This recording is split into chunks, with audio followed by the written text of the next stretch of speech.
Iran ও ইসরায়েলের মধ্যে চলমান উত্তেজনা বিশ্বজুড়ে আতঙ্ক তৈরি করেছে। এর প্রভাব কেবল মধ্যপ্রাচ্য নয়, গোটা বিশ্বেই ছড়িয়ে পড়তে পারে। বাংলাদেশের সাধারণ মানুষও এই সংকট নিয়ে উদ্বিগ্ন। দর্শক, আজ আমরা আপনাদের জানানোর চেষ্টা করব সাধারণ মানুষের মতামত কী। ইরান আর ইসরায়েলের মধ্যে যে উত্তেজনা চলছে, এটাকে আপনি অবগত কিনা? জি।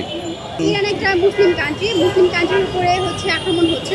বিশ্বের যে বাকি মুসলিম কান্ট্রিগুলো আছে, ওরা এক হচ্ছে কিনা, বা ওরা যে কয়েকদিন আগে একটা জাতিসংঘের সমাবেশ করলো, এই কারণেই কি যুদ্ধটা থেমেছে কিনা, আপনি কি মনে করছেন?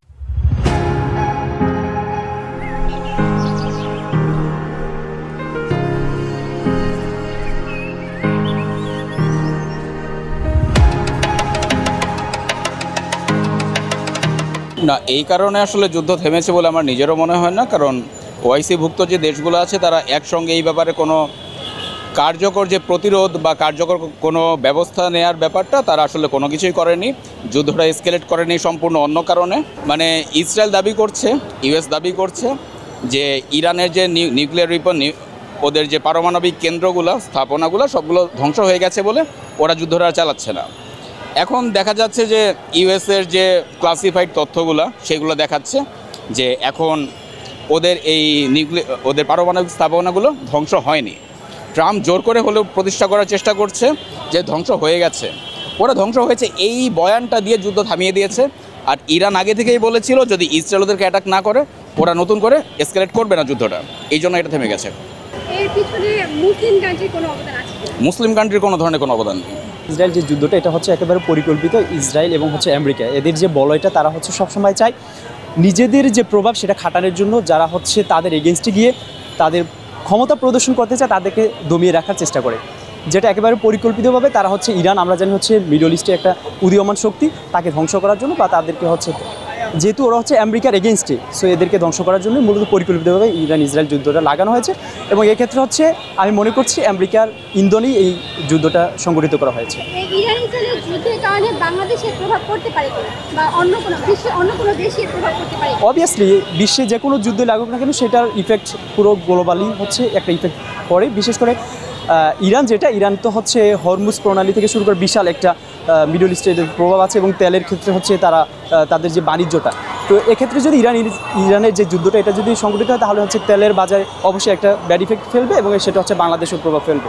আমার কাছে মনে হচ্ছে মুসলিম কান্ট্রির পাশে থাক আর না থাক, বিষয়টা মুসলিম কান্ট্রি আসতেছে কেন?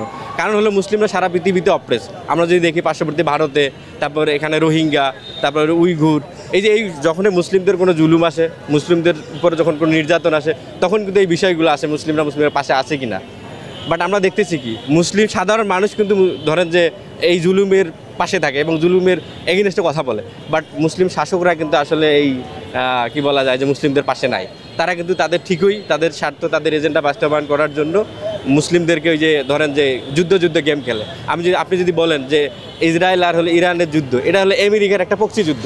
ডিরেক্ট ইম্প্যাক্টের কথা যদি বলেন যে ইরান ইসরায়েলের প্লাস আমেরিকার যে 12 দিনের যুদ্ধ হলো, এটার কোনো ডিরেক্ট ইম্প্যাক্ট আমাদের দেশে পড়বে কিনা, মানে যে অস্থিরতা তৈরি হলো, হয়তো বা তেলের মানে আন্তর্জাতিক তেলের বাজার, ওটার একটা ডিরেক্ট প্রভাব থাকতে পারে আন্তর্জাতিক তেলের বাজারে ওঠানামার জায়গা থেকে।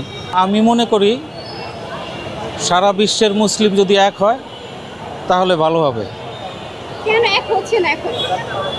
এখন যার যার দেশ সে চায় রক্ষা করতে, আর যখনই যার দেশ রক্ষা করতে চায় তখনই সে ধ্বংস হয়ে যায়।